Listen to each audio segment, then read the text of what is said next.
Yesterday's video, I talked about my daughter Emery's piano recital where she didn't perform up to her own personal expectations and standards, and she was upset about it. And I talked about my discussion with her about earning and deserving victory, about hard practice makes for fun games, whatever that game is. Hard practice makes for fun games. And we had that great discussion about, I was really happy that she was sick to her stomach after the piano recital. Like, all the tears were for the wrong thing. All of her tears about not performing up to her standards were about, excuses, blaming others. And after I talked to her and asked her some critical power questions as a father, we re-engineered it back to the fact that she was in control. She was personally responsible for her performance, and that she hadn't earned or deserved victory. She hadn't enjoyed the experience. She was nervous, not excited. She was anxious, not passionate. And these are all the things, all the weak emotions that happen when we haven't done the work. She had not done the work.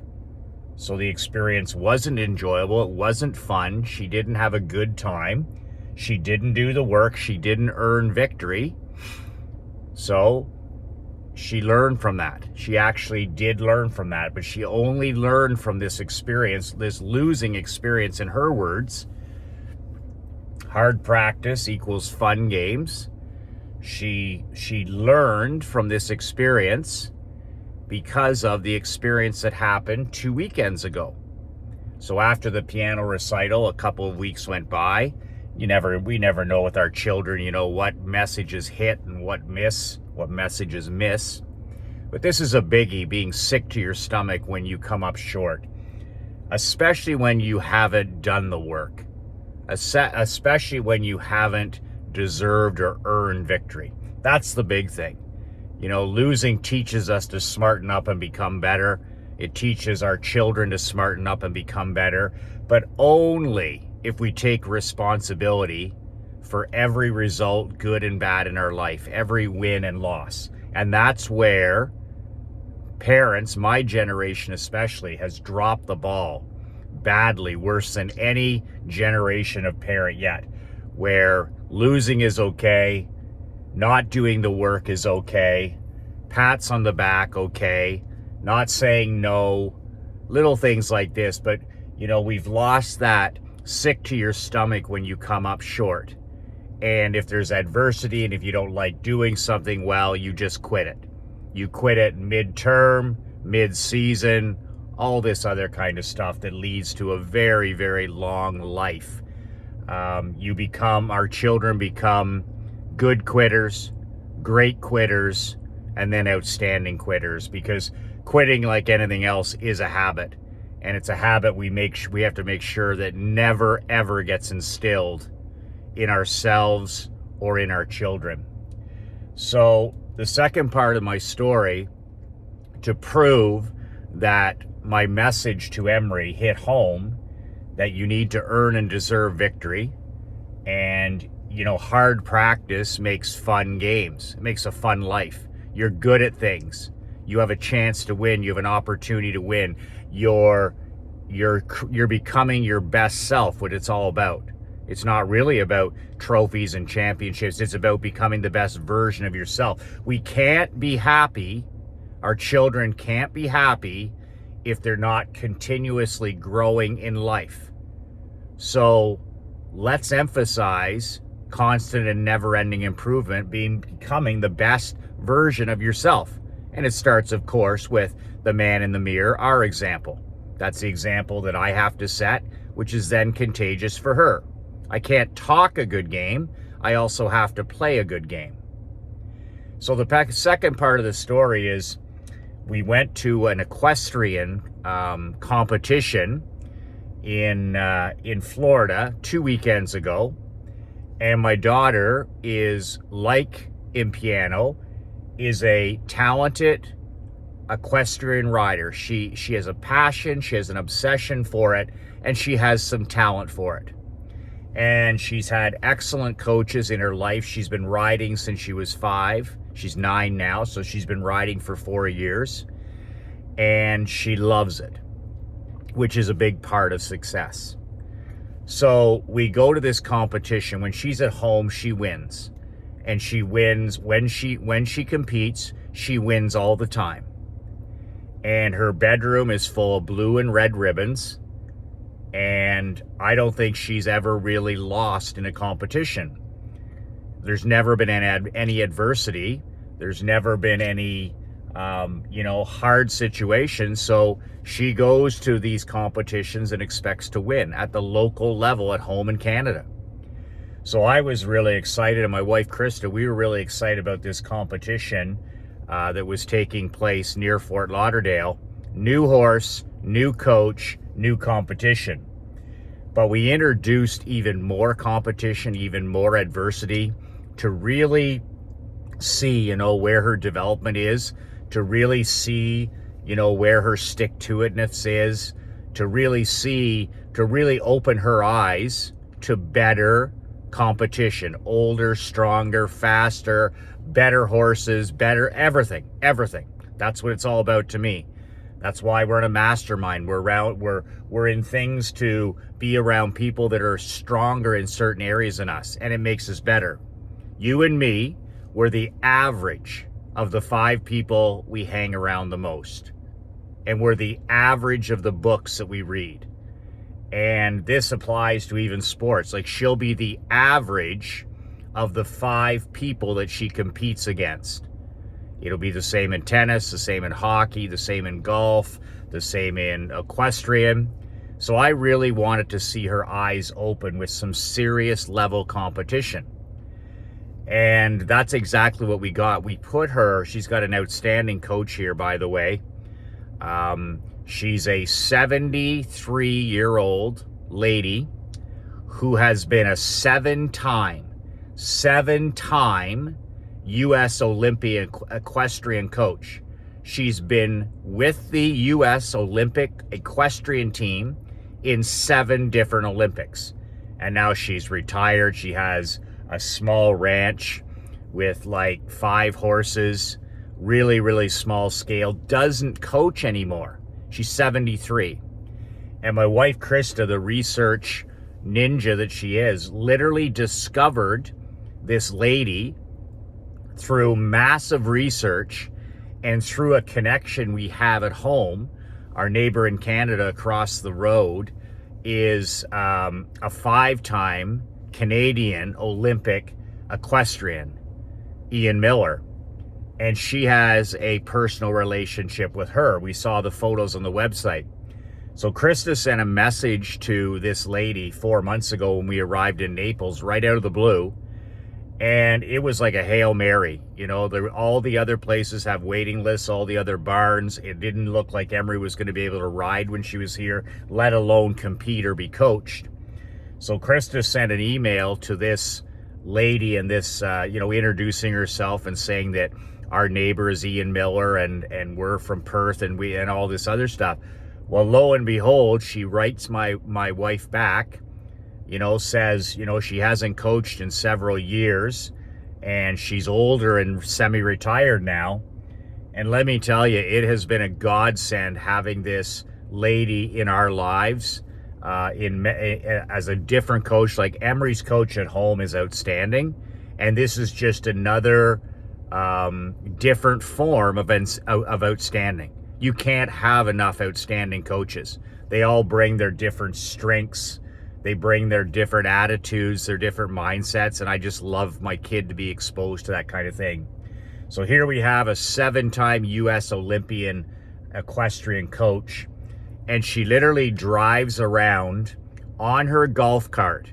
She reminds me of the old Bobby Bowden videos with him driving around. He's either up in the big tower with his megaphone, or he's down driving around on his golf cart with the megaphone yelling instructions. And this is exactly what Emery's coach was like. We go out to this old barn. It's old school everything. She's tacking up the horse. She's teaching my daughter about old school stuff that I just love as a coach. I don't pretend to know anything about horse riding or equestrian or any of that stuff. That's not my deal. But I love it for my daughter.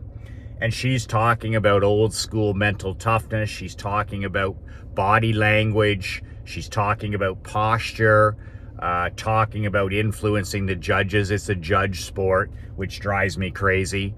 I like balls to go in hoops. I like pucks to go in nets. I like to play for trophies and money, not ribbons, but that's the way this sport is, so we play by the rule. But just amazing, going around in the dust, 73 years old, megaphone, yelling out instructions, do it again, do it again, do it again. That's Bill Parcells, that's Nick Saban, that's Bobby Knight, that's, Bowden, that's the old guys, that's Lou Holtz, do it again, do it right, do it again, do it right, do it again, no, that's not right, do it again. Perfect practice makes permanent. Perfect practice makes permanent.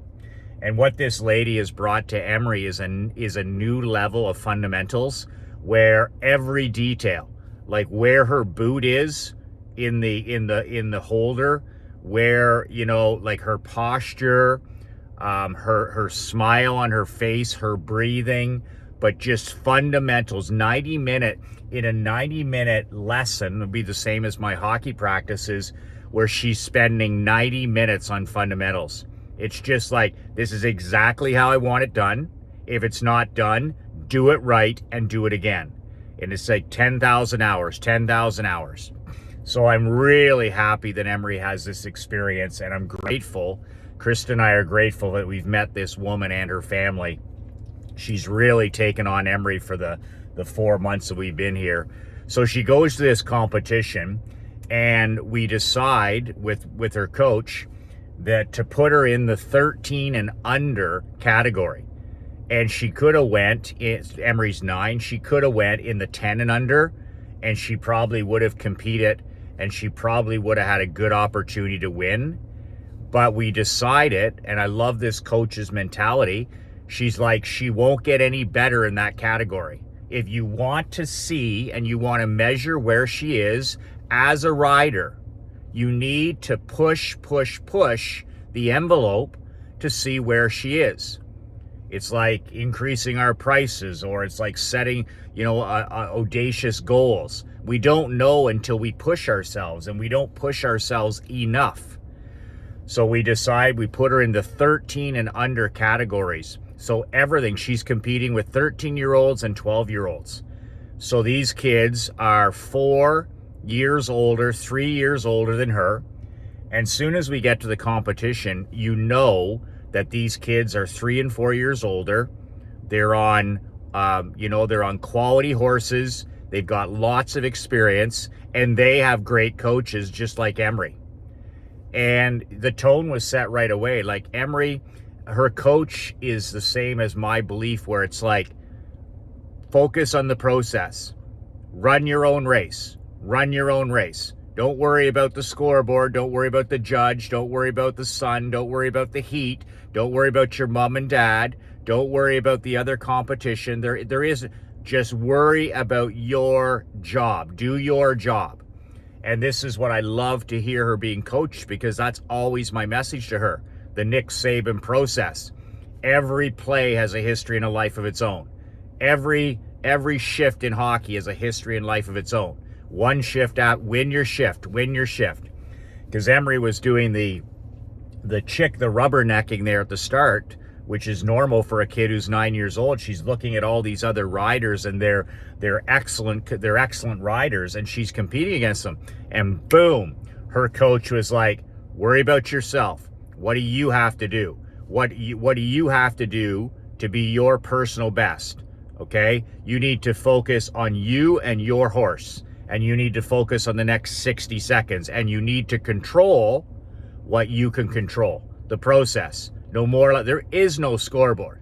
It doesn't matter if it's the fourth quarter, the first quarter, hot, cold, on the road, at home, whatever it is. trust the process. So Emery did trust the process, and it was amazing because she finished 4th, she finished 5th, and in one competition she finished 7th. And normally she would be sick to her stomach.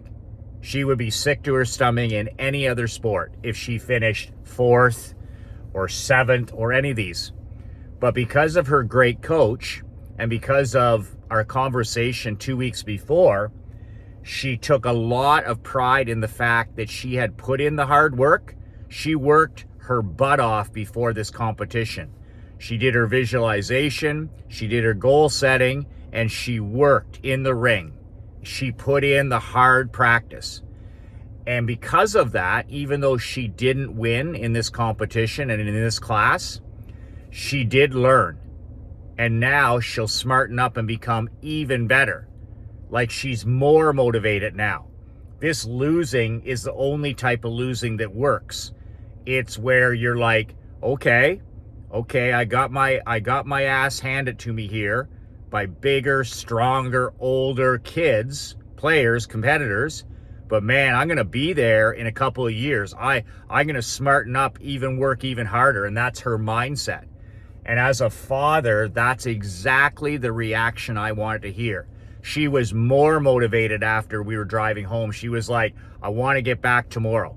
That's the Michael Jordan when he lost in the semifinals. When Tim Grover is, he's sitting there, and Jordan, the one time that he didn't get to the finals after he was done playing baseball, I think they lost in the second round.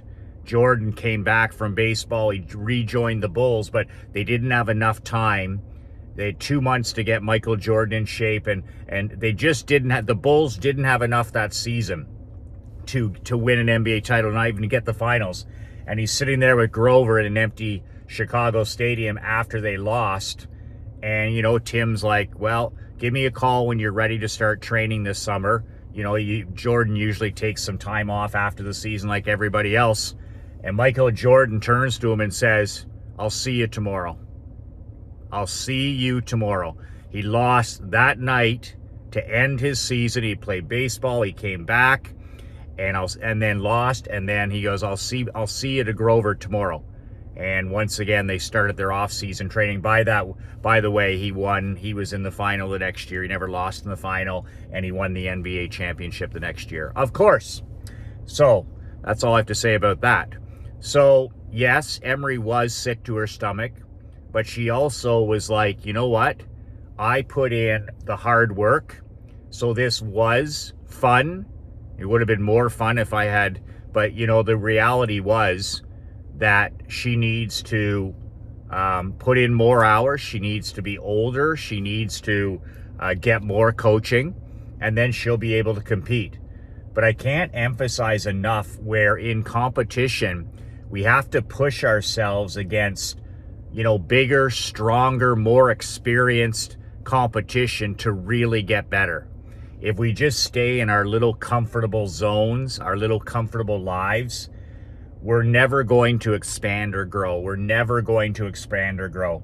I remember joining Bill Glazier's $30,000 mastermind one year. This is 10 years ago. And, I was successful in my world, in my little group, in my insurance marketing and the whole deal. I was a big fish in a very small pond, and I was comfortable, I was one of the stronger business guys. I was one of the stronger marketers. And then I decided that I wanted to level up.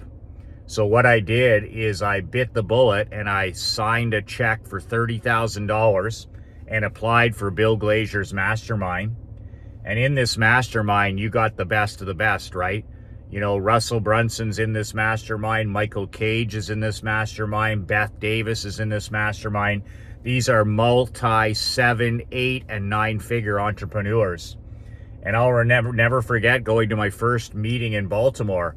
And I hadn't been nervous like that since I was probably in high school or college.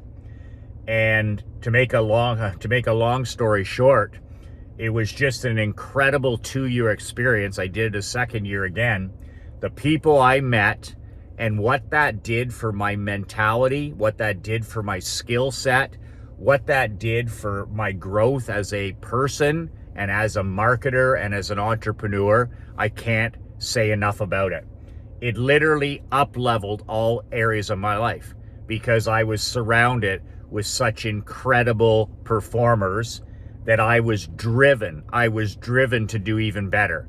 Like, I prepared even harder, and I knew the meetings were coming up, and I didn't want to embarrass myself. And my eyes were open to a brand new reality.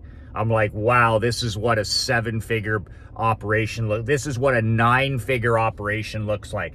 This is how hard a guy like Brunson works. This is how hard a person like Beth Davis works. This is how big her email list, her video, it just went on and on. And to this day, Krista and I are friends with many of these people that we met, which is the power of association. Then you're always associating with these incredible people that push us to be even better. And that's what my daughter's, Emery's, experience was a couple of weekends ago with this equestrian contest in the under 13 or 13 and under group. It really expanded her mindset. It opened her eyes, and really it's driven her and motivated her now to work even harder. She was just training today at the barn, and one of her best sessions she's ever had in her life, because she's got that goal, that audacious goal to get back there sometime, and this time to prove that she's a better rider this next time. So that's it for today. Those are my 2 stories, and it's really, really important that we preach that to ourselves, to our children, our employees. Hard practice equals fun games in all aspects of life. Hard practice equals fun games. If you do not have a copy of my brand new book, How to Not Get Your Ass Kicked in Business and in Life, we can correct that horrendous mistake at nobullbook.com. This book is not everybody's glass of Crown Royal. It's for contenders, not pretenders. It's for lions, not poodles. And it's for builders, not takers. And if you're an excuse maker or a do-nothing, there's no reason for you to order this book. It's not for you. But if you're a champion and you want to get even better, then these are the 25 rules I've used in my life, in business over the last 31 years, and my last 22 years as a pro and amateur hockey coach, where I actually own my own 2 sports franchises. You get my 25 rules in this book at nobullbook.com. It's $20. It's pocket change for a badass millionaire. You spend that on sugar drinks and coffee.